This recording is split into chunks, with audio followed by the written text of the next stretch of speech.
Testing, testing. Good morning, Gotcha Gang. How's everyone doing? GM. Another Saturday or Sunday morning here at Aavegotchi DAO. Sir, it's going to be a good meeting today, I think. Yeah, I got a good schedule lined up. But quickly, while people are piling in, I can just quickly go through our schedule for today. Usual proposal review, 10 minutes. We got Dr. Wagme, who has an update on the Forge. And then I think you were saying, Coder Dan, that you and Jesse have a follow-up on the Aavegotchi DAO Foundation for today? Yes, we did schedule the legal counsel. Okay. He's going to be, well, we invited him for 2:30 p.m. UTC, so in 30 minutes to come on. It is very early for him, so hopefully he will come. But we did get confirmation that he is planning to come. So okay, hopefully he'll come on sometimes during the call. But let's see what happens at 30 minutes from now. Okay, yeah, we've allocated 30 minutes at some point during our call for that. We have Yannick's kinship proposal discussion that passed the signal proposal. So just moving forward to core prop, any recommended adjustments, things like that. We'll take a look at that. If Yannick is in the building, we'll get him up here as well. After that, just some other housekeeping stuff and updates.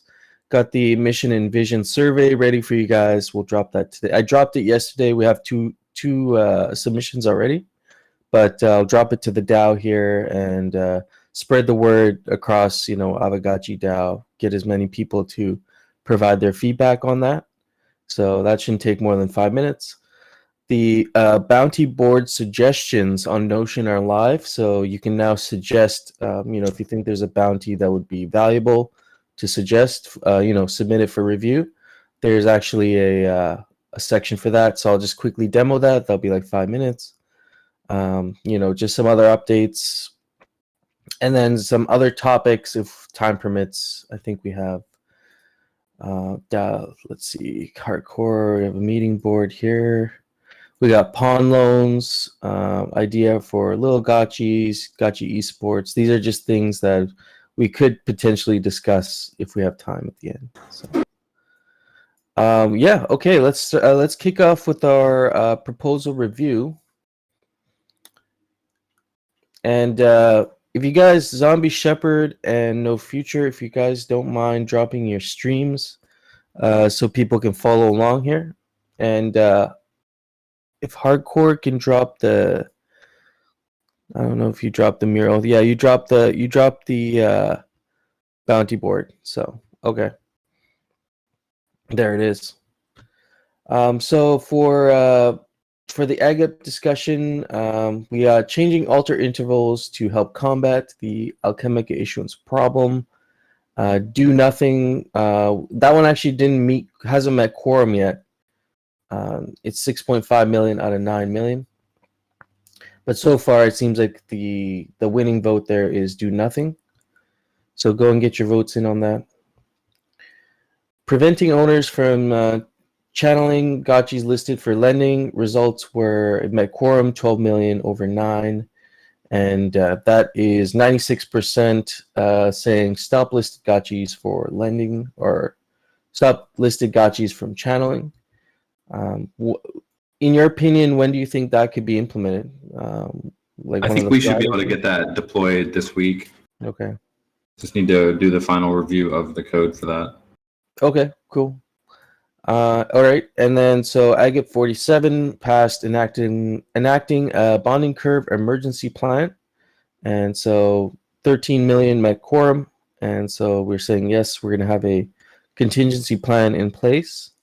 And moving forward with this, do we need to draft something up as a DAO? Is this something Pixelcraft will just have to do on their end? Is there anything we need to do per se? Just have maybe a document that says this is what we're gonna do. Yeah, a document would be good. One open question is once the entity is created, we can theoretically transfer the Aragon, what do they call it? Aragon Council tokens, I think, to each of. So there's currently like 7 or 8 of them. They could all be transferred to the signers, and then the multi-sig could also become the council for the bonding curve if we wanted to go down that path, which I think is definitely something to consider. That would basically free us from being the council, and the council ultimately creates the votes that will, if we did need to suddenly turn off the bonding curve, it would be the council that would create the vote to do that. So that would just be one further layer of decentralization, that it's not, Pixelcraft owning the bonding curve at that point. It would actually be the DAO and the multi-sig, which is pretty cool. So that's cool. Kind of part of that conversation and part of that plan. Okay. We can start on drafting a document, but then of course, add all that stuff in and have a final document that we can live on Notion or some other place as a reference for if we ever need it. Okay. Agate 46, creating new wearable sets. Results were 12 million out of 9 million, over 9 million for quorum.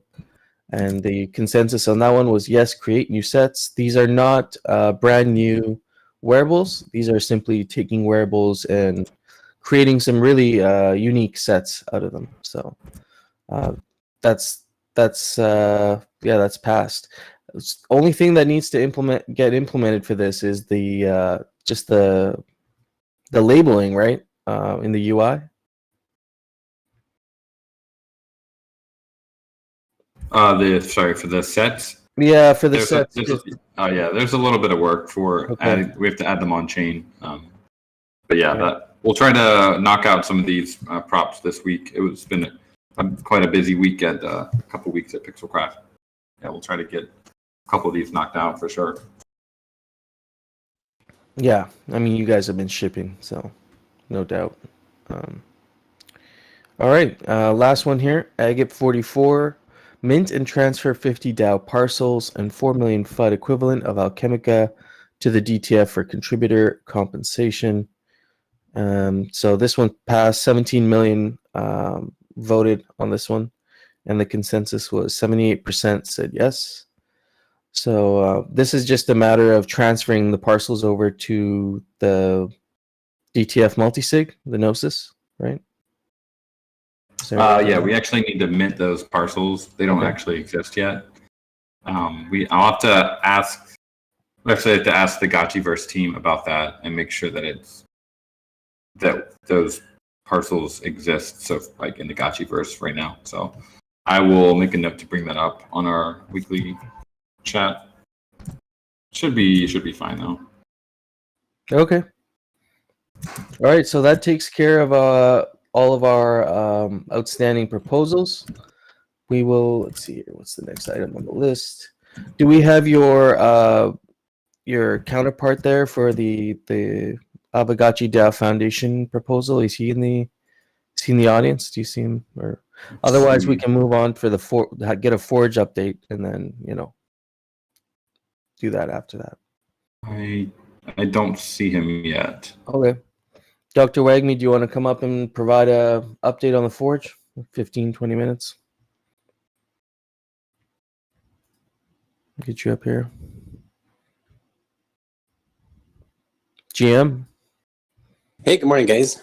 I think Mikey is in the audience too. He's done a big part of the lifting. Oh, yeah, I'll get him up. Yeah. Bring him up. GM.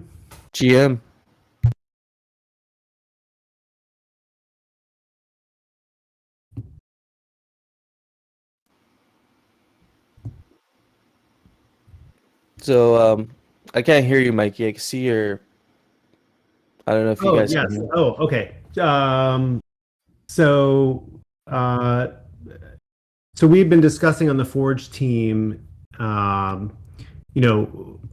type of plan for figuring out, when new cores would be distributed and how and in what quantities, and also, sort of this idea that it might be worth considering having a GBM for some cores at the launch of the Forge.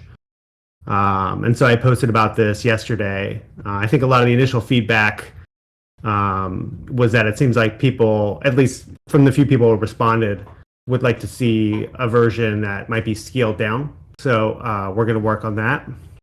But basically, the idea here with releasing more cores, and to be clear, releasing more cores is not increasing the wearable supply. It's more about offering more options for people at the Forge launch to be able to switch wearables between slots and provide some liquidity for cores, so that certain underserved slots where there may be pockets of demand, it offers an opportunity for us to capture some value and to potentially generate some revenue for rarity farming and try and start to move towards a funding method for rarity farming that is sustainable. So that was kind of the idea. And it does increase the supply, though, doesn't it? Because there's more that are possible to be minted. Well, not without the accompanying alloy. So there wouldn't be enough. There wouldn't be enough alloy to increase the wearable supply. What it would do would be allow people to say favor certain slots more than others. So, and this is another, I think, topic that we really wanted feedback from the community on too, is right now there's a lot of disparity between slots in different rarities. So in certain rarities, certain slots are much rarer, say, for the legendary rarity than they are for uncommons or whatever. So I sort of outlined that in the document as well. And we were sort of wondering whether the community agreed that over time, moving towards a situation where slots had consistent rarities among the different rarity tiers would make sense. In other words, if 5% of all mythicals are pets, should 5% of all commons be pets? If 30% of all commons are hand items, should then 30% of all legendaries be hand items? The thinking that right now there's not like a guideline or a framework for how slots are distributed, and really even how rarities are distributed. So what we were hoping to do, aside from the issue of whether or not and how many cores to GBM at the launch of the Forge, there's also a separate issue, which is what type of a framework would the DAO like to put in place so that in the future there's basically a blueprint for when new cores are released, what proportions are they released in, so that players sort of have an assurance that they know in the future, that the balance between rarities and the balance between slots is not going to be something that's always changing, but that there's something that is moving towards a long-term plan. So that was the other thinking in releasing this document. It wasn't really just about whether or not to release new cores with the Forge launch and things like that. So that's why we put that out there. Okay, yeah, that makes sense to me. What about Alloy? So there won't be any new Alloy being released. And real quick question is, did you guys? I have not read the latest stock, but is Alloy a single ERC 1155 now, or are there still like 8 versions of it? Okay. Nope, no, it's a single. Just one. Great. And then advocating a little bit for some amount of core sales. I think that we know certain slots are really underrepresented, and there's a lot of excitement about them. We know that lack of slots in certain places are really impacting rarity farming, and hopefully with demands there we can generate revenue. And then also like with Forge release, I want people to be able to engage in the Forge for new wearables with the Forge release to be forgeable. If we release 15 new wearables and have the schematics for them, but we have 0 cores emitted, I think it could be and 0 alloy emitted. It's going to be really difficult to make any of the new ones and could lead to a poor user experience and some general frustration. So I think we need to work on threading the needle as a community. How can we really respect asset holders that have fun items and fun slots like that common pet? So how can we respect the common raffle holder while also getting a couple more cores into the community to kind of kickstart the Forge and engagement in the protocol? So here in the document that I attached, Mikey had laid out kind of like a 7% inflation number, like how many like cores that would look like per slot. And we've gotten some feedback from the community that, hey, like this looks like too much. Adding 1,300 common pet cores might be too many. And we're trying to like listen to that feedback and hear the community to come up with the right number to guide how many cores we would want to be up for sale, especially being cognizant that we're in bear markets. There might not be as much liquidity as there had been previously. So what numbers can we pick to get this right? And one of the things I've been playing with is maybe kind of divide the cores here by 3. So like instead of 1,300 cores, like 500 common pet cores, for example. And instead of like 110 legendary pet cores, that would be more than double, which would be emitted under previous sales. We could do like at least no more than 50, so we wouldn't be diluting cores more than new schematics are available. So I think we can kind of scale back on what's in this document, but really want to hear from the community on what they think. I see your comment above. It says selling cores will not dilute the entire wearables market, but will dilute individual slots. Great example. Common pets with only 1,000 available currently. That does not mean that people will be able to mint more than 1,000 of a common item, right? Right. Yeah. So the cores will serve as the cap, as like how many could ever be minted for that. So if we made 500 cores available, even if we have like 1,000 schematics for a new pet available for Forge release, there could still only ever be 1,500 common pets because the core is what served as the hard cap.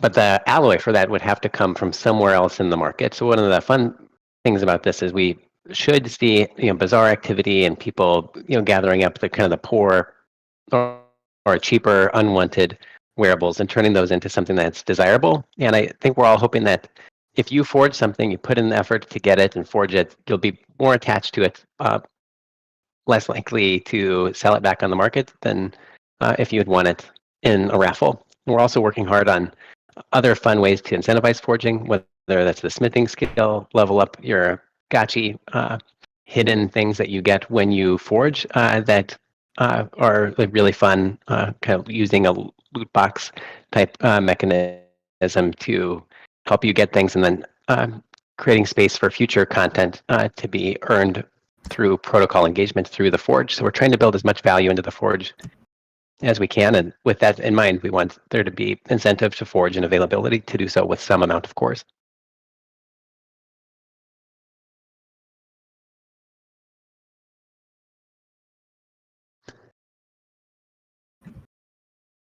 So I know it's a lot to digest, but please give feedback on that document. We're making pretty good headway from the Forge perspective. We're working with the Pixelcraft team on specific wearables to be released. We expect to have a lot of the smart contract work done before Christmas. We're hoping that UI goes up on top of V2, which hopefully comes out in the next amount of weeks. So feel free to reach out to me if you guys have any Forge questions. Yeah, I will ask for the UI. You guys. So my understanding is that you will have your own UI that you've created, and then it will just add it on to the V2, right?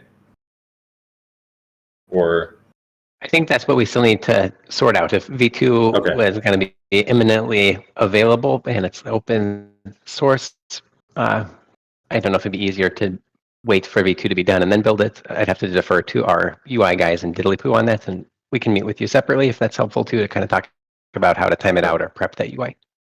Okay, yeah.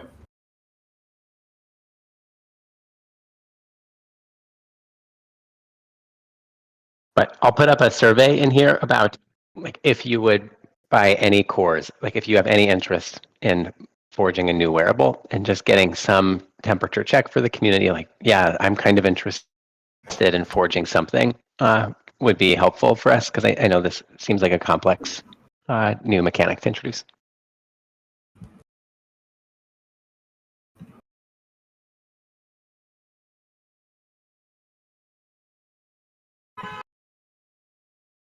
All right. Do you guys have anything else for today regarding the Forge discussion, or anybody in the audience, Coder Dan up here? Anybody else have anything further to add around the Forge?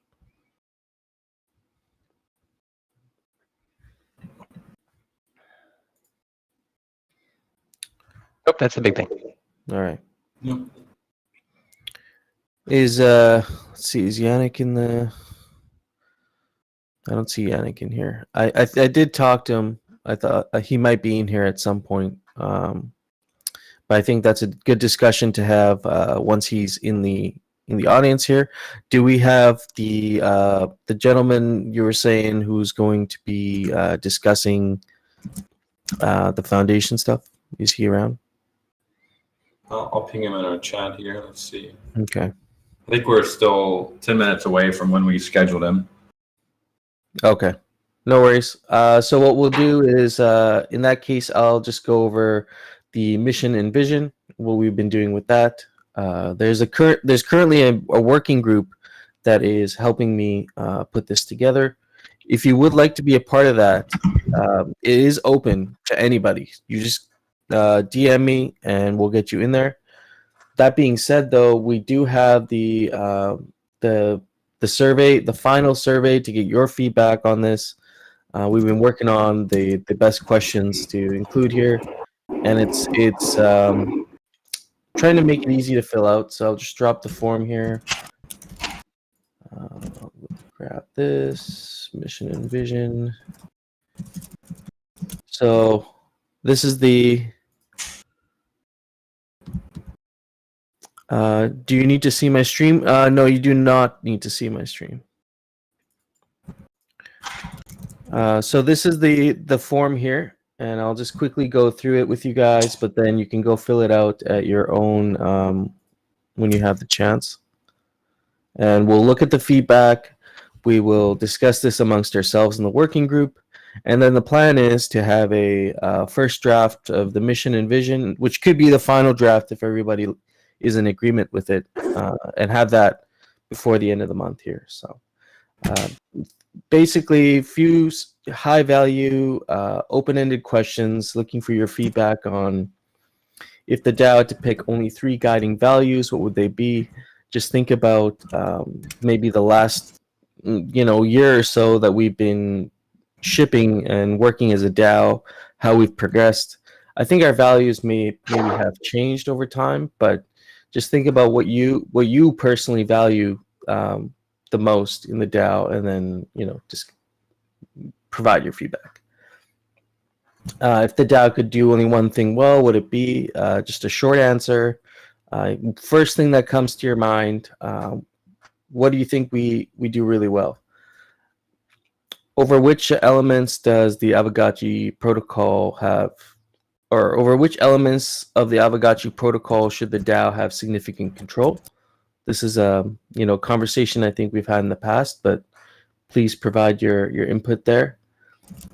Question regarding what you think the relationship between Aavegotchi DAO and Pixelcraft is currently, and in your opinion, what does the DAO add to the project that Pixelcraft doesn't provide? Something we fill in. Where do we fill in the gap with something?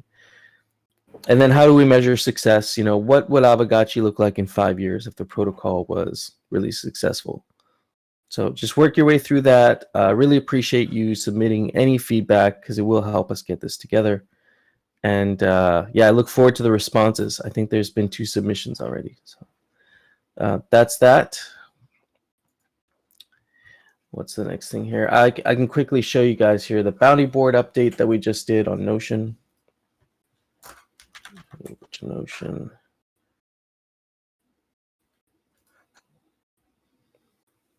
This one you do have to see my screen. No future, if you don't mind dropping your live stream there.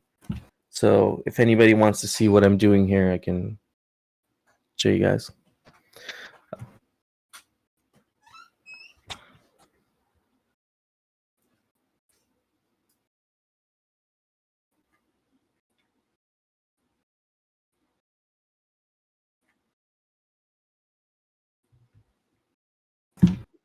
Yeah, no feature. Do you mind dropping a link to your live stream?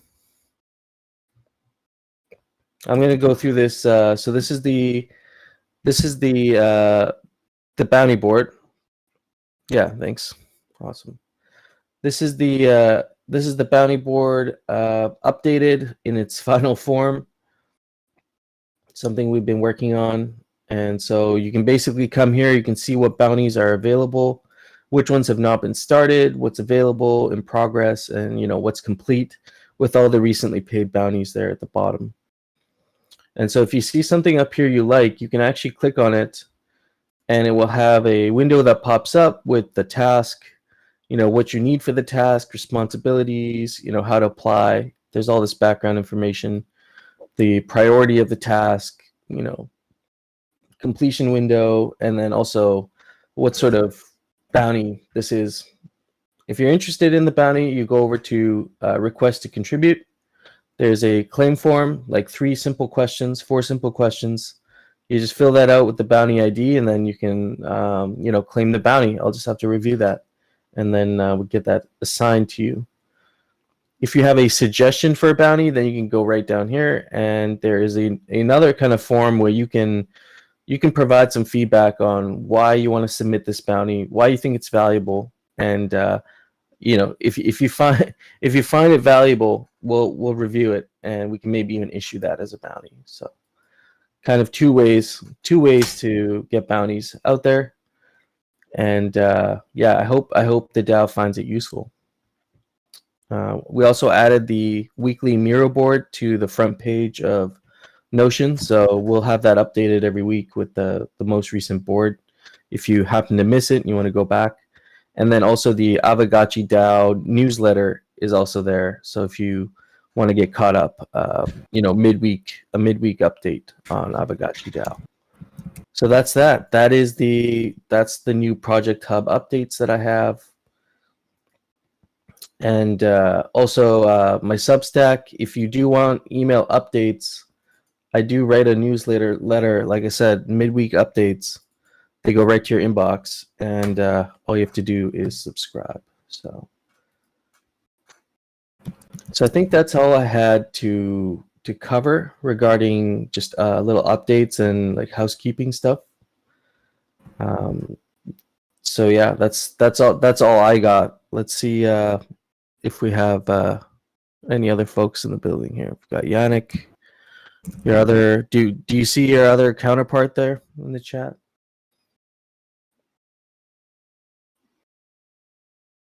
Let me check. I don't see him yet. I'll give him a ping. Okay.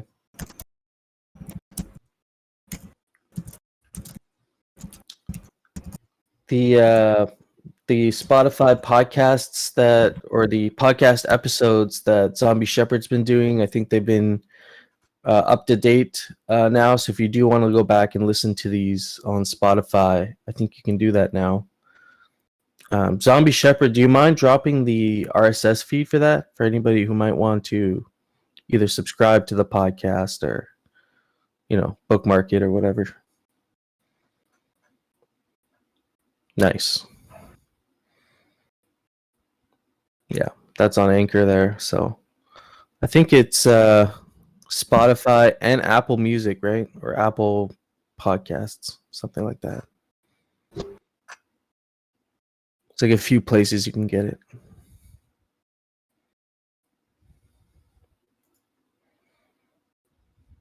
Still waiting for him to respond, so maybe in the meantime we move on to the next item, and if he comes on, he comes on.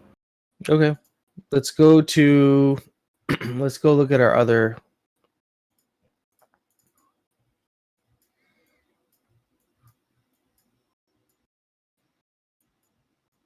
for those of you who are unfamiliar with our foundation conversation, Hardcore does have the document, the TLDR of the document right here. So it's on the Miro board if you want to go check it out. It's pretty easy to catch up. We just started the conversation last week, so let's drop this in the chat. I see Yannick's in the chat. Can attend today. Okay. Would you rather we postpone that discussion, kinship discussion, to next week? I think it'd be good to have you there while we have that discussion. But, it's your call.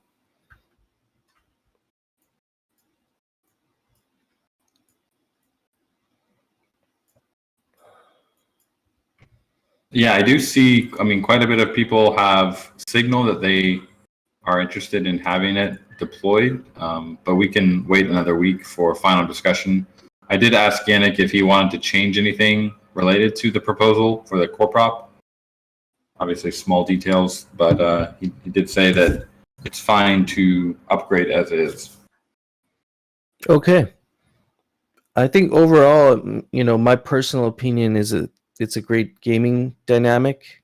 It's going to add some strategy. Most people I've talked to seem pretty receptive to it, so I think it's going to shake up that rarity farming leaderboard pretty good. When will rarity farming? No Future's asking, if Yannick's proposal goes through, when will rarity farming occur? Yeah, I don't think we've had any real conversation, around rarity farming. Like someone had tried to, I think it was 3 weeks ago, someone had tried to push through was it a signal proposal? I think someone tried to push through a sig prop, and so it didn't go well. All right, guys, we have Ross here in the house. He's our legal counsel for setting up this foundation. GM Ross? GM, pleasure to join. So Dan and some of the other Aavegotchi folks asked me to help with some of the on-the-ground formation steps. If the Aavegotchi DAO wants to deploy a legal setup, then I'm here to help. We've kind of done some research over the past couple months, and Cayman Islands seems like a pretty friendly jurisdiction. Standard English common law, and there's a couple other DAOs that I've seen in this space, some of which I've worked that I've deployed Caymans, such as Sushi DAO and ENS DAO. So I think it's a pretty simple format, not very controversial, and I think the immediate benefit would just be encouraging decentralization of any off-chain stuff that happens for the DAO. So as I understand, the founders, through their legal setup and their companies, are doing a bit of services and sort of off-chain management for the DAO. Having an ownerless Cayman Foundation that basically is attached to the DAO through directors, I think would be very efficient to sort of go from on and off chain. So here to help. Was glad to be asked to join this conversation as well. I'm pretty transparent. I've been a corporate lawyer for about 5 or 6 years now. I've also worked in the space for 3 years as a software developer / crypto lawyer. some people might know me as a Sushi Core developer, as well as a member of LexDAO and the Kali legal DAO team. So yeah, generally I try to be pretty open, easy to find, and I am excited to kind of join the journey and see what the DAO wants to do in terms of setting up any foundations or other sort of service type companies. So yeah, excited to be part of the family.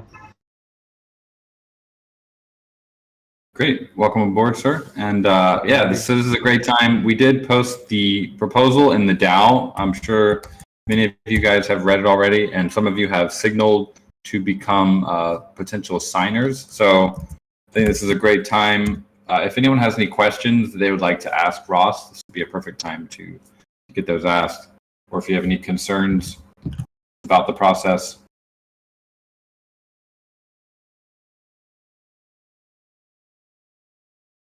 So we'll just take some questions here in the chat, or if you'd like to come up on stage, also feel free to raise your hand.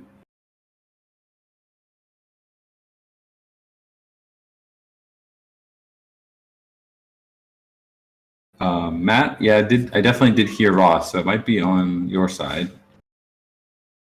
Was that all muted? Hopefully not. No, I definitely heard. I could hear you. You came through for me, so. Matt, try restarting your Discord. It's been buggy for me lately. And I should say that I think we have 9 or 10 potential signers that have signaled already via the tally form or via the Discord thread here. And so technically we have enough if we wanted to start tomorrow. We are going to create the SIG prop for this on whether or not the DAO wants to create this entity. And that will be live for 3 days. So starting tomorrow, we will post it and then it will go for 3 days. Hopefully we can meet quorum in that time. And after that SIG prop is created, the next one will be when it gets upgraded to core prop. That's when we're actually going to have the final snapshot election with the different signers. That'll be a 7-day core prop.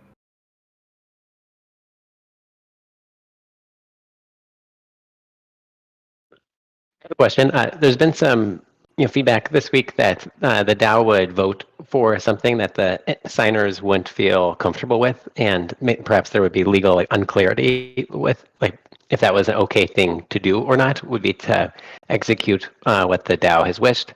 And I think we're just all trying to figure out what's the liability of this individual for executing on behalf of the DAO for something that there's not legal clarity on. So can we just talk through that a little bit about what that liability looks like, and then if there wasn't clarity, how can you have to resign your position and walk away forever without executing, or what are your options as the signer in that situation? Yeah, so I mean that's a great question, and we've seen that play out, with the ENS Foundation and how they structured their articles. But basically, the directors are bound to the DAO. They can be hired and fired by the DAO, and they're supposed to basically be a conduit for DAO votes to actually signing paperwork. If the DAO wants to do something illegal, like become an arms dealer or something interesting like that, then the directors are expected to resign. That is their best legal defense, is just to say we are no longer associated with this enterprise. In the forms of articles that I've seen that are for these kind of foundations do kind of provide a safety valve for directors to step out and to get another sort of nominee into the field, so that there isn't a gridlock or some sort of operational default for the DAO. You don't want to have a situation where the directors just don't resign and also aren't going to do anything. So I think the most efficient provisions are the director resigns, the DAO can add another nominee fairly quickly, and then they can kind of keep communicating and executing decisions if you can at least get a quorum that is satisfied with the legality or the desirability of doing something for the DAO. In terms of personal liability for the directors, I mean, a lot of these agreements for directors do have indemnification provisions. So if the DAO wants to do something, it turns out it wasn't such a great idea, regulatory or otherwise, like if there's an agreement default with a contractor, the DAO and sort of the foundation is supposed to limit the liability of the directors themselves. So the foundation as a legal structure will protect directors. And then if there's any sort of extraneous risks, the DAO can sort of enter into an indemnification agreement to protect directors. Those indemnification agreements are pretty standard. They won't cover a director if they go rogue, of course, but I think, between those moving pieces where it's like directors, if the fire's too hot, they get out. If the fire is like lukewarm and they're still, trying to, work for the DAO, they should be protected by both the foundation and by sort of the agreements with the DAO. So it does get interesting. I haven't seen any, very controversial DAOs yet. I think we'll see more of them in the coming years, but generally it's just DAOs that are trying to make decisions about how to fund software. Some of that financial software might be regulated, but in terms of like personal liability, I think it's pretty easy to structure it so that these directors aren't personally responsible. They're merely a conduit, like I said. But yeah, great question, honestly. Yeah. Right on. We have some other questions here in the chat. Question for Michael F. What is the incorporating process for the foundation? Is there a agency or service used to incorporate it? And if so, which one or why? Yeah, so the agency that I will likely go with that is trustworthy and pretty efficient is the Campbell Law Group. They have no personal relation to me, even though we do share a last name. Yeah, so they would basically act as the corporate secretary within Cayman, as well as the local supervisor of the foundation. But then otherwise, the directors and the actual, operators of the DAO Foundation would be kind of elected. And as I understand, there's about 9 candidates that can be directors of the DAO Foundation. But the sort of, day-to-day management of the Cayman relationship would be through the agency and the firm that I would work with that's local.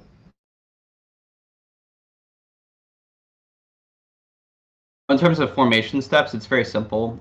You just file a certificate as well as articles of association, and then you're kind of on your way. So it's not too complicated, and a lot of these things are handled by local agents.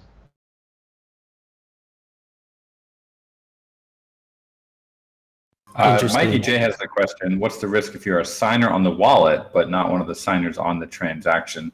So it seems to me like this is saying, what if there are 9 potential signers? 5 of them sign it, but you're one of the 4 that did not sign. I guess you would either you voted no on the transaction or you just didn't sign it. Would that count as you consenting to the transaction, or what would that be interpreted as? So I think kind of like the easiest way to disentangle yourself from liability related to a multi-sig, or sort of these board transactions would be, like I said, to remove yourself from the entity, to say I'm no longer a conduit, I'm no longer an avatar for the DAO, I'm out. Directors might try to abstain, but the best corporate practices are just, you have a vote, people agree, they don't agree, and then if you reach quorum and sort of acceptance, then you can sort of push it through the chain, and that effectively is handled by how the multisig operates anyway. So if somebody doesn't want to sign something, so they're not adding their signature to the transaction, they're the 4 out of the 5 that disagree and abstain. If they still remain within the association, within the multisig, as a director, they can potentially be held responsible, reputationally or otherwise for things that happen. But like I said, the earlier goal is for the foundation to be sort of the legal structure to limit the liability of directors and the DAO members.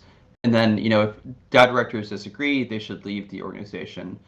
The incentive for them to do that is really mostly going to be in cases where they think there's fraud or some illegal action involved, and they don't want any risk of their personal, liability, because the foundation would be disregarded because it's like, actually just a front for a criminal enterprise. But like these are edge cases, but it's like if you vote no or you abstain, that's not effective to completely exculpate you. You would probably want to leave the organization, I would say. By leaving, because I know on a gnosis, I don't think you can actually leave the gnosis That's a great on point, your actually. own volition. Yeah, so that's actually I don't want to show my other projects, but we are designing a way to do a multisig that you can rage quit out of. But in terms of the Gnosis Safe, which is like an awesome platform, really well understood, well trusted group wallet, that can be tricky. I think probably something I'll explore with you guys is an agreement that is sort of a addendum to the bylaws or included in the articles themselves that say all the other members of the board agree to respect the wishes of somebody to leave a multisig. and will hold a burn transaction proposal and sign off to sort of jettison the person out of the multi-sig. You know, somebody, if they really wanted to say like I'm done, I guess they could just like somehow destroy their wallet or something. But like I'm not even sure you can really do that.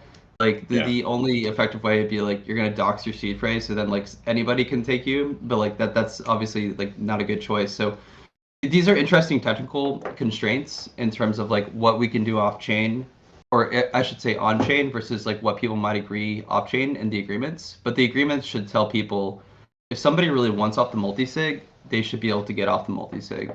So I think, you know, kind of something that I'd like to mirror is, you know, the multi-sig as well as the directors and what's happening and sort of the foundation itself. I don't even think, you know, ENS Foundation or any of these other guys have thought as far as you guys have on this issue of like people getting removed from a multi-sig or a board on chain. But this is part of the fun of the journey and where you guys can sort of pioneer some best practices, because like these will be you know, necessary things over time, just to have a standard operating procedure for these kinds of things. I'm surprised they don't have a plugin for Gnosis to be able to rage quit like that. That's Yeah. pretty standard. They have an extension where you can like burn a secondary token to get some vault tokens, you know, very similar to how like Moloch DAOs work. But they don't have a like burn your ownership module or extension, which they really should. I think probably what they're afraid of is like maybe people burning out and then killing the entire multi-sig because you can't reach quorum anymore. But there's probably, you know, simple enough methods, and this is something that, you know, I think is worthwhile building, where it's like quorum automatically adjusts if enough people have rage quit or something. But yeah, these are fun issues, I would say, for legal engineers to figure out. You know, we can figure it out together if you want. Great. It's cool to hear that you are also thinking about that issue. Yeah, spicy.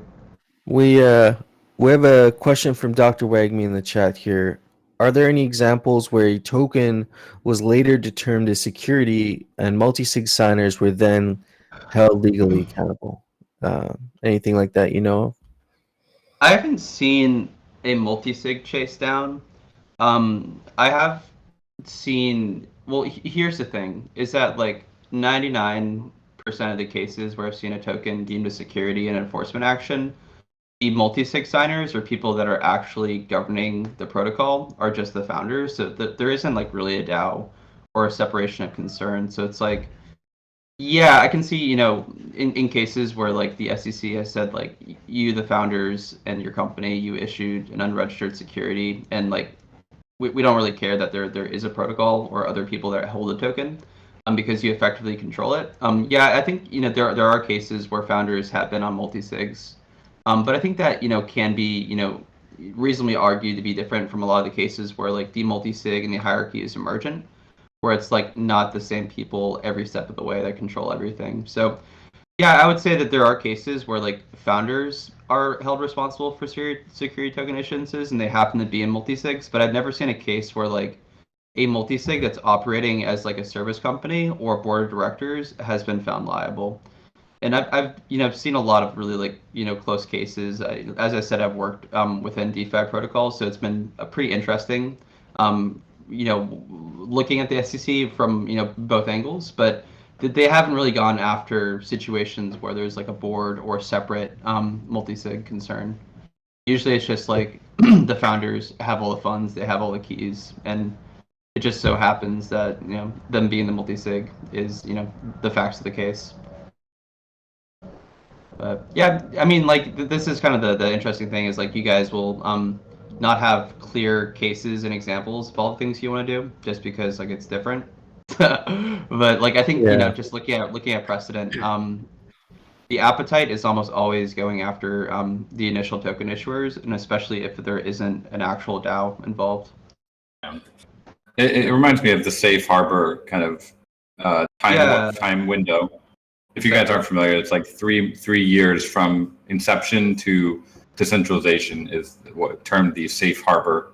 So that's what we're trying to achieve here is, and achieving that, it seems like that will generally bring us out of murky waters and into kind of smooth waters going forward, as long as we are sufficiently decentralized. Yeah, so I think there's an art to this. It's not a science, but I think just optically, it's just like you look at the ownership and power within any network. And if there's, this attempt to progressively decentralize, I don't see the SEC having a lot of like ammo or an easy slam dunk case where it's like this protocol is clearly, trying to decentralize and has spent years doing so. I think, kind of the strategy, I think, for the community going forward is just like watch your peers, watch how they structure and, try to follow reasonable, good faith self-regulation. And then you're probably, in good graces and, not at a lot of risk. Nobody can guarantee zero risk with anything, but like if what you are doing is reasonable, and people are generally aware of, who holds the keys to what, then I think you're in a good position. So I think, following the progress of ENS Foundation DAO, Safe Foundation DAO, and these other, structures, I think will be very helpful because, the legal foundation is an attempt to put a way for the DAO to do things without having to rely on centralized service providers. That the DAO can do legal off-chain things entirely by itself, entirely controlled by the DAO users. So, yeah, I think it's a strategy that I think will, play out well because it is good faith and generally just take a principle approach to understanding what the SEC wants to see. Yeah. I see Jesse's question there. Is you mentioned a local agent. Is this local agent already handling other DAO formations? And also, it sounds like there might be some common guiding principles amongst forming DAO foundation. Yeah. I mean, there's been quite a couple. Just generally, you guys are aware of Cayman Foundation service providers like Walkers and Campbell. They've done some work for other DAOs. I can't disclose all of them, but yeah, like with LuxDAO and some of the other attorneys I work with, we've used these service providers just to be basically our local representative. So yeah, this has been done, and I would say that it's plenty of precedent. I would say, like, they know what DAOs are. I think most legal jurisdictions are aware of crypto at this point. So.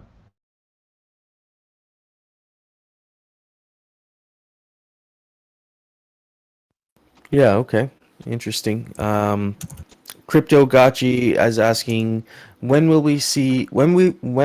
we get to see the drafts of the Constitution and bylaws? I guess he's referring to the document. I think we could have turnover within 1 or 2 weeks. I think probably the factor here will be mostly just aligning with who wants to serve within this organization, and if they would want any extra provisions, related to indemnification or anything else we've talked about. But we have a standard template that we'd like to use, and kind of build on some of the really good open source constitution work that other people like Kong Cash and ENS DAO and others have done. So yeah, 1-2 weeks, if that works for you guys. Awesome. Is that, you said if it's open source, is there a link on GitHub or something that people could start poring over the Constitution today? Yeah, definitely. So I mean, like, as I mentioned, there's plenty of other DAOs that are doing this, but ENS Foundation has been the most open. And in their sort of Gitbook docs, they do include links to all of their filings, as well as links to their association agreement. So I can drop that to the chat if that's helpful. Sure. Also, I see a question from Choina here, kind of ties in with what you just said there, and I see Jesse also following up.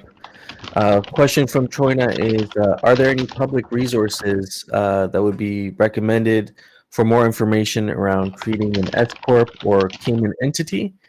And Jesse's question on top of that, echoing Choina, some have shown interest in setting up their own CI entity versus setting up their own LLC. Are you open for more clients, or can you advise where to go? So two-part question. Yeah, so definitely people should feel comfortable reaching out to me and the Collie team.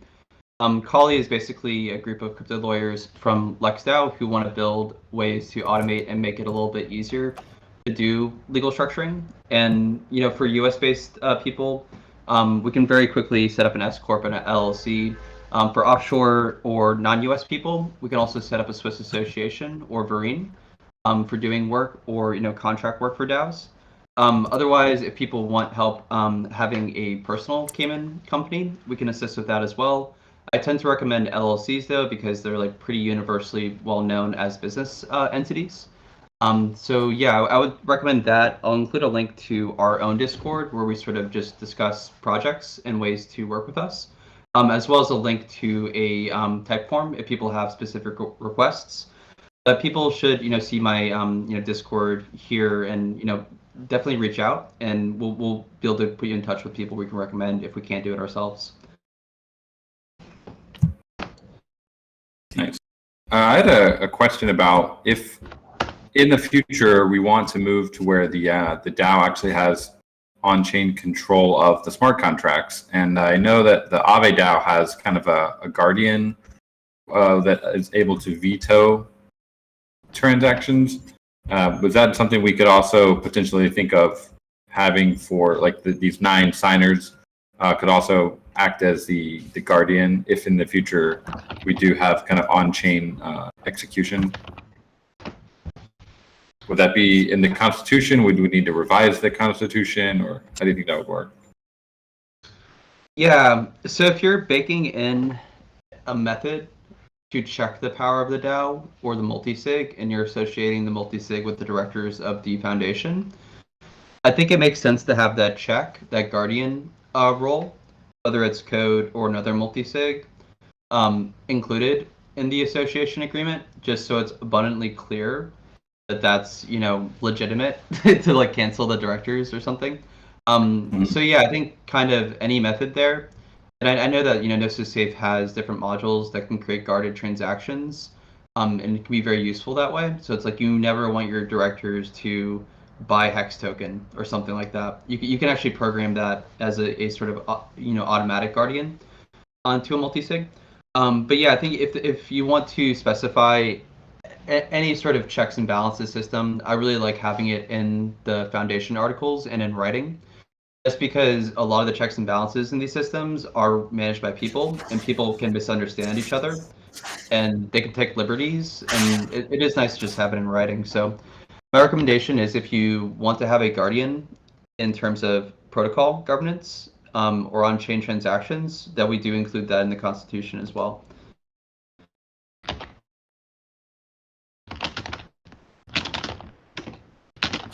Great. Yeah.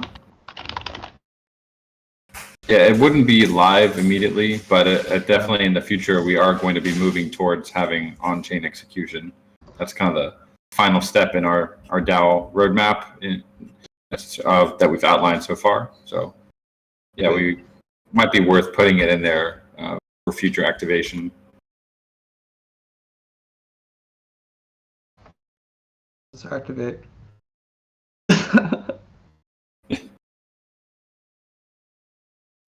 Yeah, right on. This was really helpful. Do we have any further questions or comments from either from the audience or anyone up here? Question from Maxi Crouton. I have a question. Are we going to be KYC between the directors? Is there going to be KYC between the directors, I guess, is the question. Between the directors, I think generally makes sense for the directors to know who they are. For the initial directors, I do think it does make sense as well to have them publicly, on the filing. I think that will generally put people at some ease that like they know the people that can cause any sort of legal inconvenience, and they are also legally responsible in their role as director. Like the foundation articles are a sort of legal agreement. To have some way to enforce it against the directors, they will need to be known to the DAO. So I think kind of that could be a hurdle for people joining as a legal director. Something that I have suggested to Aave and Aavegotchi is that the multisig might be a supplementary council or role, where like some directors might be part of the multi-sig and KYC, but others that are on the multi-sig don't need to be KYC because they're not legal directors. They're kind of just like effective, directors in a lot of ways. That can allow you to increase the pool of people that are, responsible to execute things for the DAO, but also limit the legal doxing of people. So that's kind of my idea of like, the directors are really there to do paperwork, to be somebody that has the ability to run the foundation. But then in terms of like the DAO having its decisions enacted on chain by a multisig, you don't need the same sort of legal guarantees and identity. So I think like if you want all 9 people involved and some of them don't want to go through KYC, I think that'll make it more difficult for them to be included as directors in the legal foundation. They could still, be members of the multisig that works with the directors. So that'd be my suggestion. But I don't think there's going to be a lot of ways to avoid doing KYC on the foundation directors. I think either it'll be public or at least known to our local agent. I think we were planning to just merge the two and have the 9 be doxed on as directors, just because there's so many funds involved. I mean, we're going to be transferring pretty significant amounts of Ghost and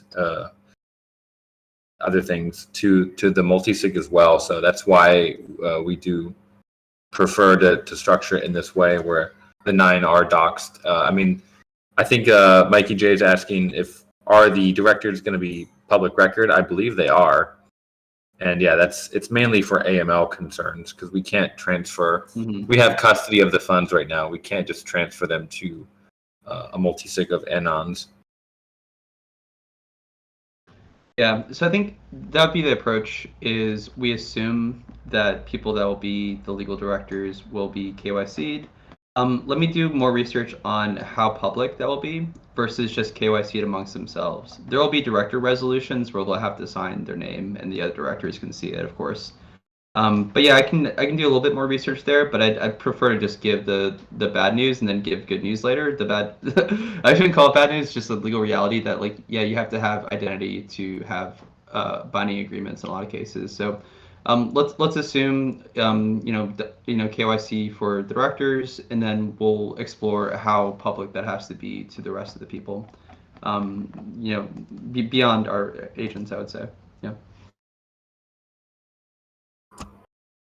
Choin is asking if directors are made public record, how much personal information, kind of to get an idea, could we be talking? Just a full legal name, or more info than that? What's kind of the depth that's available to people? I would say full legal name. I haven't really seen the need to have addresses or things like that in like public filings. Good to know.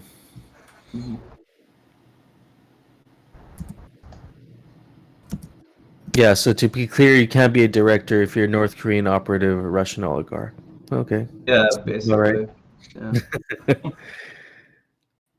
Yeah. Yeah. Let's squeeze in one more question. If anybody has one there, and even a comment or something you found interesting. Appreciate you taking the time here today to come talk to us about this. Something that a lot of us aren't very familiar with. So, yeah, this is fascinating stuff. This is really the cutting edge of crypto legal, and just another milestone for Aavegotchi to set. Time is asking, what are the costs to set this up and to maintain yearly? Good question.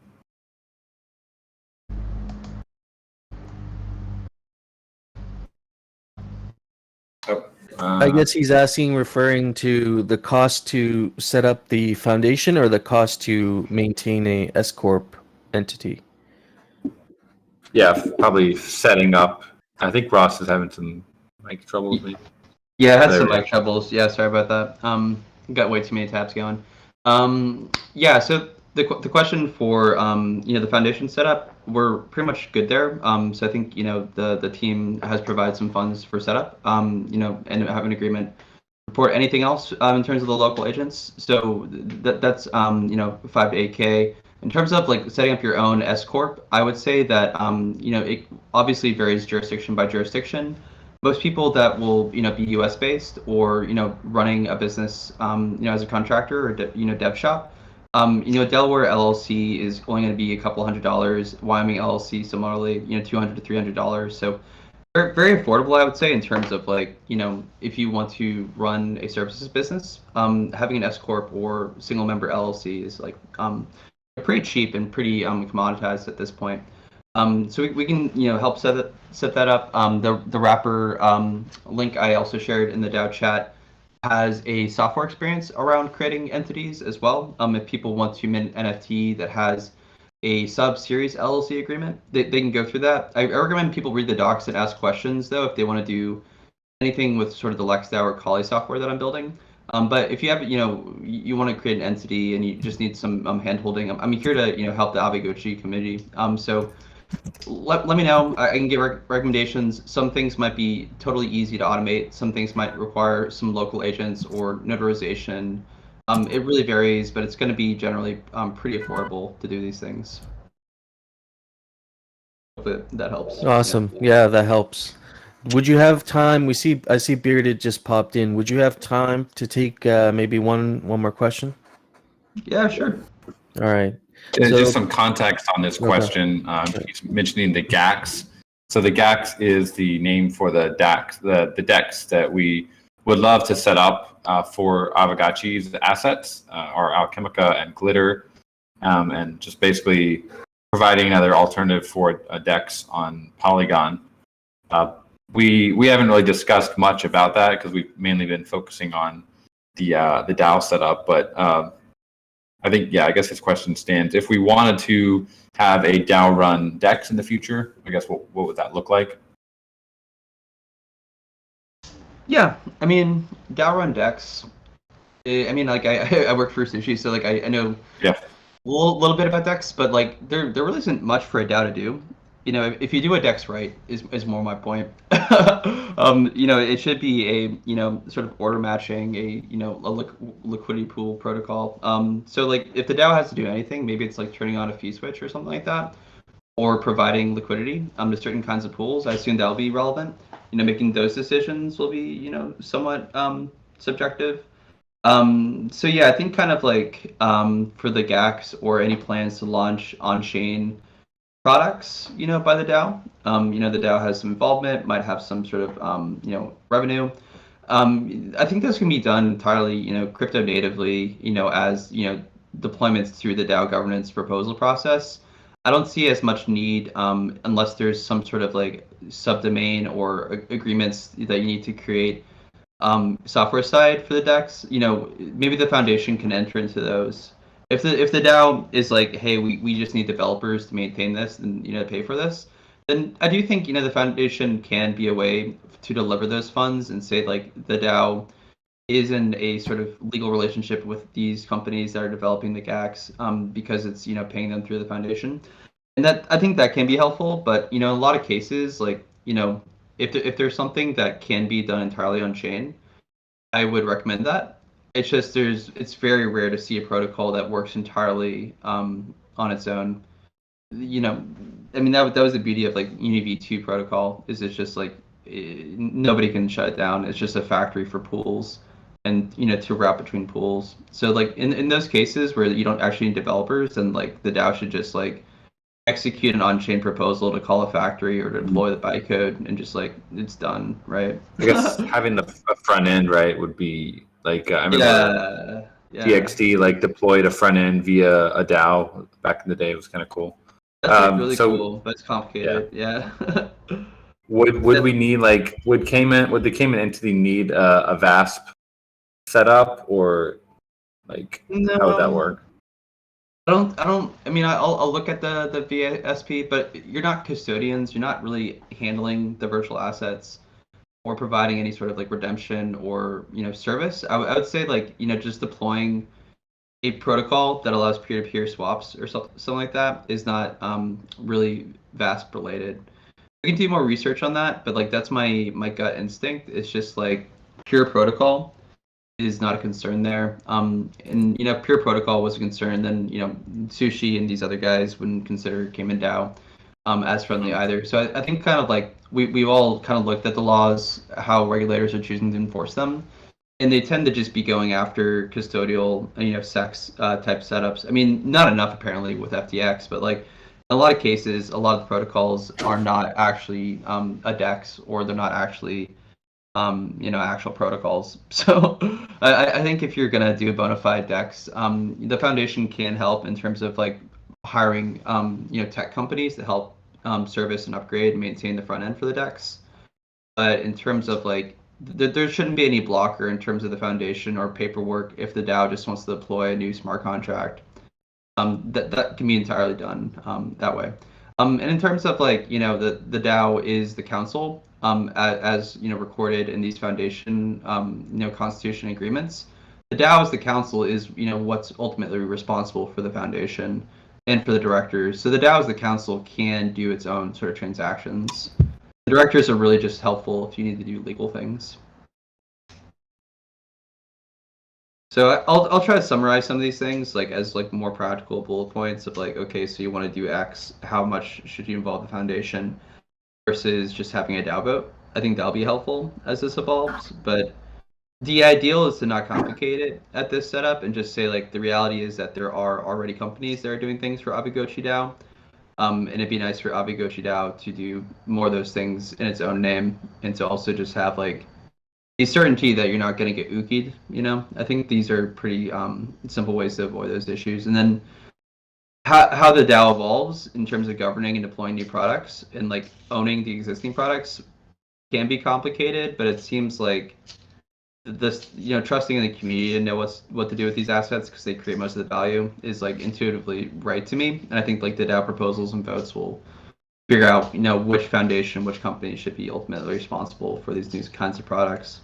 If it makes sense to, include more foundations or legal entities, then it will, of course, be another conversation. But I think in terms of like immediately what's useful, I think the foundation can do a lot of these things and not require a separate company. That was some, feedback I've given to other DAOs that have created very complex multinational structures. Is that you're creating a lot of paperwork and money for lawyers that like ultimately isn't providing a lot of DAO value. And having a simple offshore foundation is probably the way to go for a lot of these cases. So we don't need 130 different entities set up for our gags. Yeah, I really don't think so. Yeah.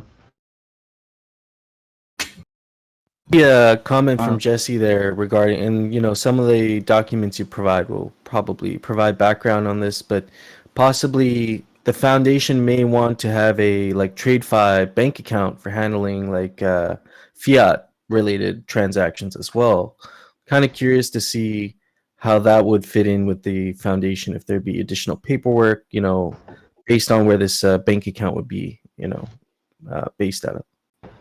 Yeah, so bank account setup, I think, if that seems attractive already to the DAO, then we would include it in the formation filing step. I mean, these are sort of like, typical setup transactions. So, if we're already in the sense of like, we'll do some paperwork right now, we might as well do all the paperwork that we want to do. So we don't have to worry about it, in like a couple months. So I think kind of setting up a bank account, on establishing the DAO and having sort of the directors authorize that makes a lot of sense to me. That can be included in sort of the initial resolutions.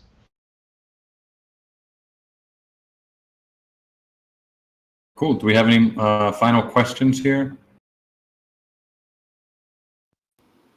Yeah, great insights. Appreciate you taking the time here, and really didn't know very much about this area of DAO, development. So provided some great background, and I think like many of us, I'm looking forward to seeing the drafted documents. Yeah. Exciting. That's so awesome. Thank you, Ross. Sure thing. Yeah, of course. Come back anytime. Come hang out with us. So, okay, I think that takes care of most of our items for today. Is there anything outstanding, or Coder Dan? Do you have some time to hang around? I feel like we've wrapped up our main discussion for today. Yeah, I have about 15 more minutes. Okay. We can, yeah. Mikey J has a point here. Rarity farming source of funds. I don't think that's something we've really discussed very much. Rarity farming. There was a signal proposal that was put through, but I think the consensus around that was we need more discussion around rarity farming season 5 before we actually move on a proposal. Regarding the source of funds, Coder Dan or anybody up here, you guys have some insights regarding where would the source of funds come from if we were to do rarity farming. I know there's the forge being developed right now, and so kind of curious to know where that fits in with everything as well. Well, there are enough funds in the DAO treasury to fund a rarity farming season at the moment. There are, let's see if I have to go to the treasury here. So there's essentially 2 wallets that are funded at the moment. There is the treasury wallet, which has 4.9 million ghosts. And then there's the Gotchiverse player rewards, which is labeled as player rewards if you go to, I think it's the Quorum site. But actually, really, we envision those to be used as player rewards within the Gotchiverse specifically, because those funds came from land sales. So my individual opinion on that is that it makes more sense to use the DAO treasury, not those Gotchiverse player rewards, just because of the source of funds was from land, not really from Aavegotchi assets. So Do you not see land as protocol assets? You see it as Gotchiverse asset? I think I kind of do view them a little bit separately. I view the Aavegotchis and wearables more as the protocol assets, and the Gotchiverse. We did obviously give land voting power, I think. So there is some intermingling between them. But it does seem a bit weird to use those funds that were derived from land for a contest that isn't directly related to the land. That's just my sense of. That's my opinion on that. Yeah, that makes sense. I think conversely, yeah, maybe it feels a little weird for something that I had always viewed as a protocol asset to be used specifically just for Gotchiverse rewards. So teasing that out is hard, especially with the overlap between the two. Mm-hmm. And Yeah. I don't know what the right answer is. I'm not a big fan of using this much rarity farming, this much funds anyways, but it is important that we kind of figure out where it's coming from. It's hard. So yeah, the forge, those are Aavegotchi assets, protocol with wearables. So those will definitely fund the rarity farming season. Those will go directly to the original player rewards wallet. As we think about player rewards, I'm just trying to think about that bucket and conceptualize it. So do you see like spillover and what's being collected in that wallet as player rewards, or is trying to achieve the same goal? So actually, currently, spillover is basically going to the Great Portal, the Realm Diamond. It's not going to like a hot wallet. It's essentially just going into the Great Portal and filling that up. It's been like that since day one. We haven't really changed that.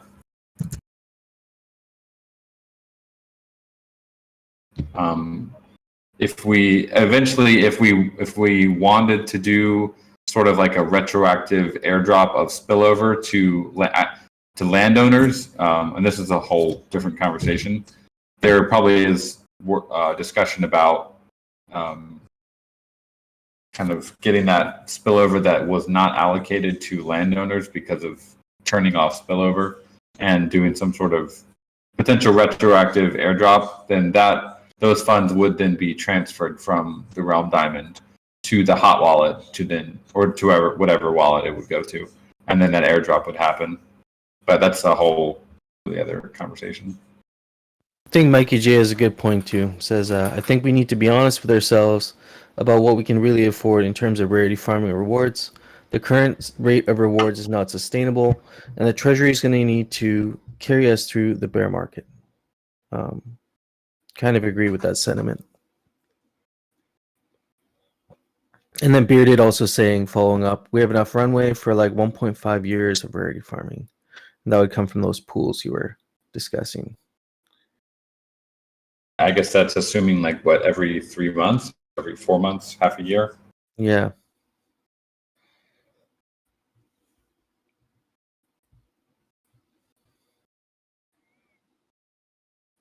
$1.5 million funds 30 projects the size of the Forge. Yeah. I mean, you made a good point, Coder Dan. I think, when was it?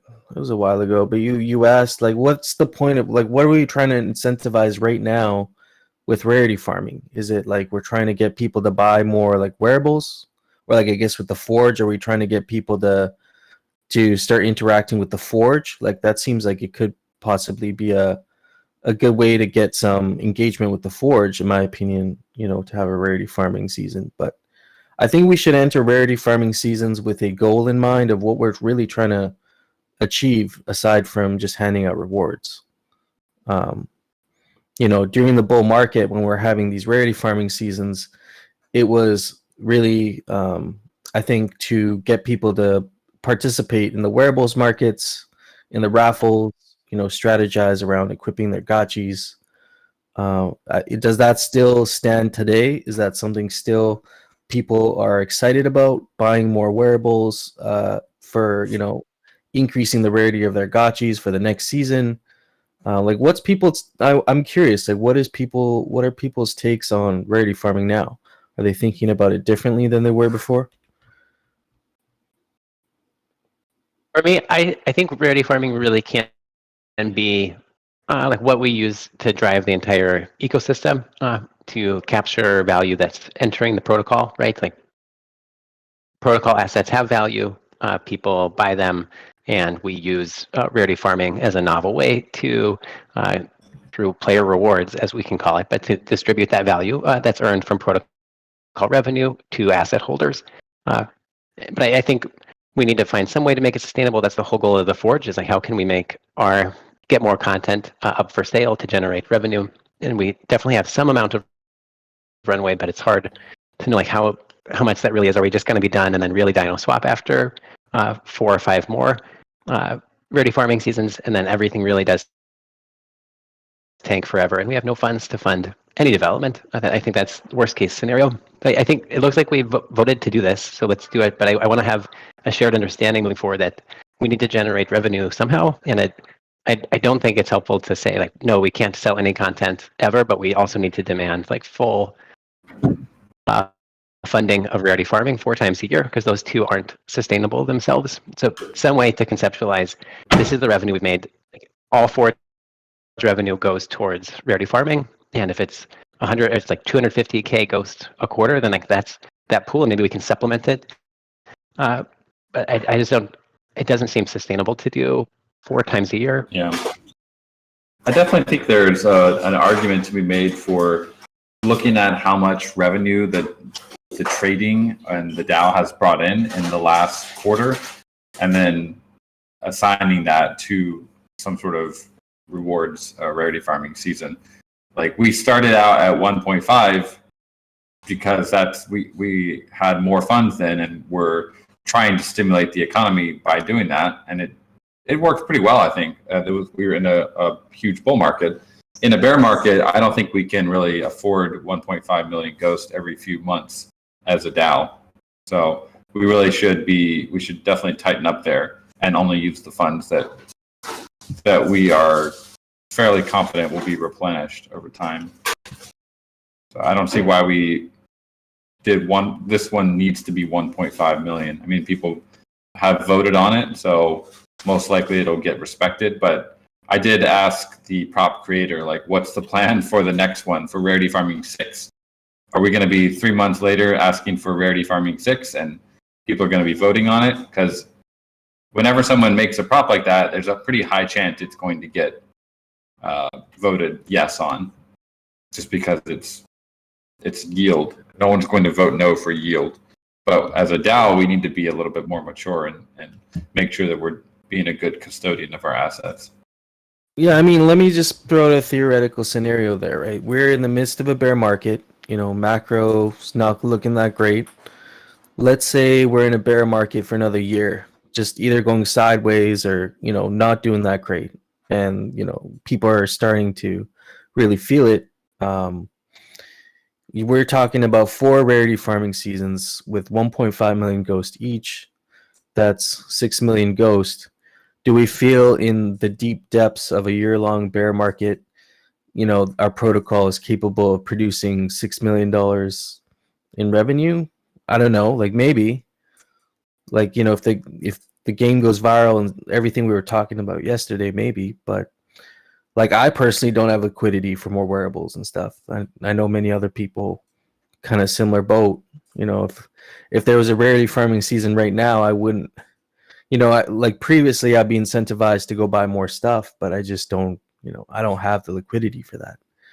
And so, if that's the case, and many others feel the same way, do we feel the money coming in is going to be more, equal, or less than the money we're going to be giving out? And then going back to Mikey J's point, how far can that money go if we were to, as Aavegotchi DAO Foundation, to have all that dry powder to deploy for projects that could actually increase our revenue and then bring us back around to where we can have these rarity farming seasons funded fully by revenue again.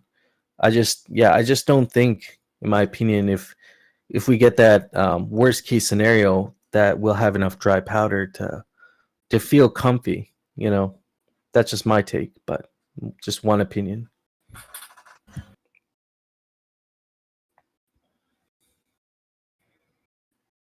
I think steel manning the case for rarity farming, right? I think a lot of the people that spent a lot of money on assets, feel entitled a bit to the funds that are in there, right? Because those came from the community. It's a community raised, funds and project, and so they bought assets, and those were set aside, kind of like with the underlying assumption that there will be sequential rarity farming. So I understand that we have, some obligation to continue rarity farming, and I want to continue it. I just want to build it in like a really healthy way,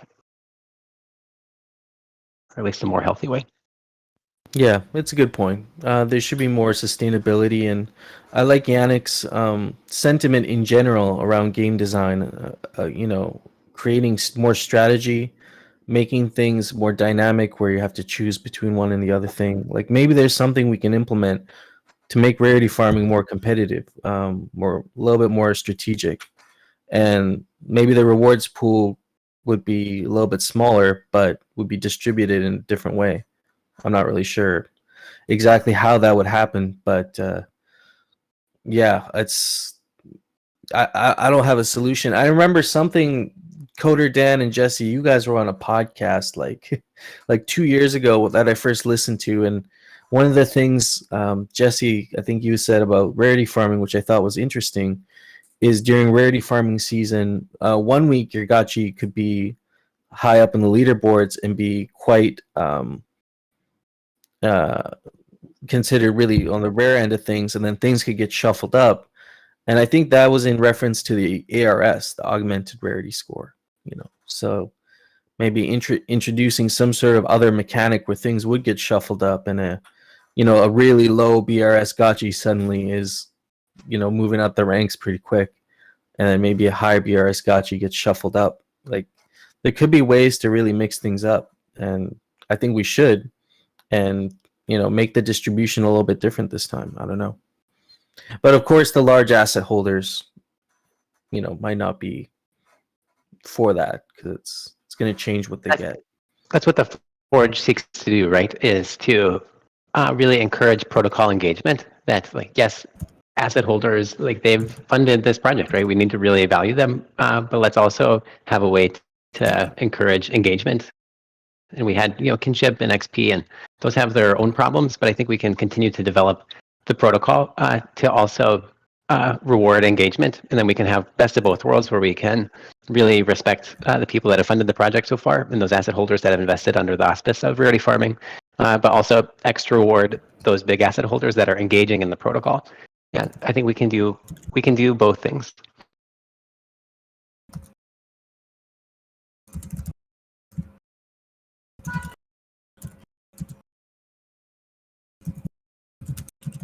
Yeah.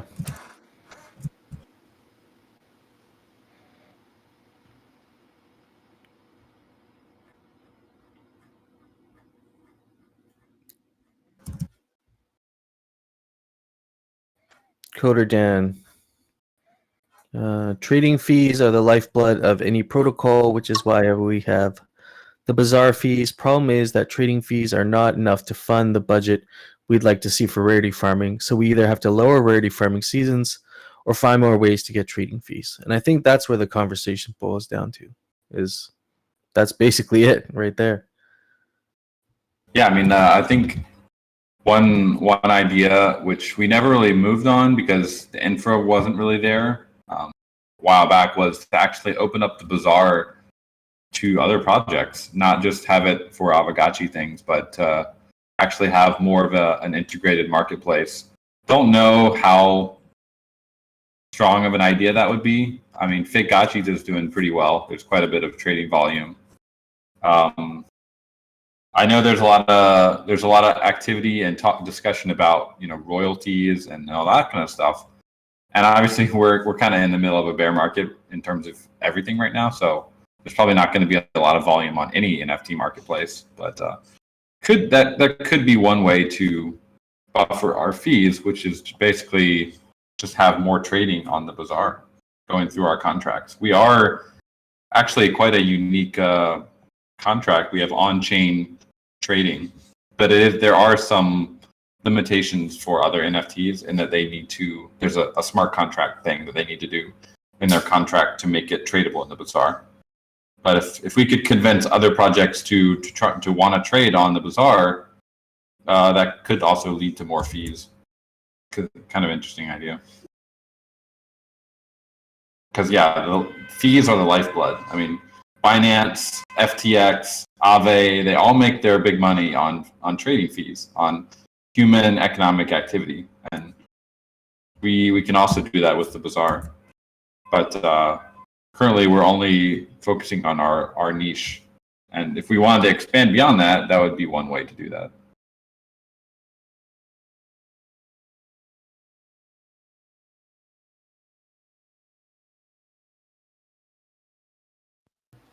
All right. Yeah, it's a good conversation. It's kind of a big thing to think about. Yeah. I think it's good to maybe end off on this note here, and we all have something to think about regarding that. I see what No Future dropped there, and I agree with that 100%. I think Hardcore made that. Bear markets can sometimes bring the worst out in people, and so I think we still have to remember, even if we don't disagree or don't agree with what someone else is proposing, that we can still have a healthy conversation around it, and to treat each other with just at least a basic amount of respect, and no bullying or anything like that, or personal attacks. And we can try and focus on the arguments and attack the argument, not the person. But that's just my take on it. Civil. Yeah. I think if we can stay civil, we can have healthy conversations and actually keep moving forward. So that's my take on it.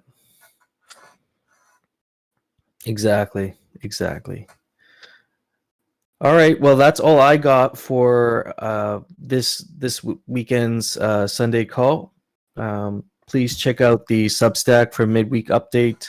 Subscribe to that, and appreciate everyone who has subscribed to it. I'll get the next post out there probably on Wednesday, usually.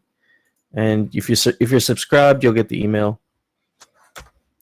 Feel free to check out the Miro board. That will be on the Notion. Also, if you have some great bounty board suggestions, we're taking suggestions at the moment, so you can head over to the bounty board suggestion box. I'd like to see people experiment with that. I want to make sure it's all working and everything. So just go check that out, and if you have something cool to put in there, welcome it.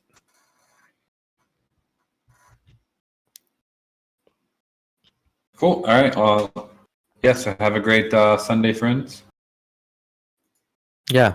Have a great Sunday, friends. You guys back on Saturday for some turkey action. Ooh. Gobble gobble. And yeah, final call for, well, not really final call. We do have 3 more days, but if you are deciding to put your hat in for the DAO entity, definitely head over to the signaling thread, or also the tally. Yeah, that, I'll drop Hefe's the got, form again. and put your name in the hat. We'll be doing the final election after, assuming the SIG prop passes.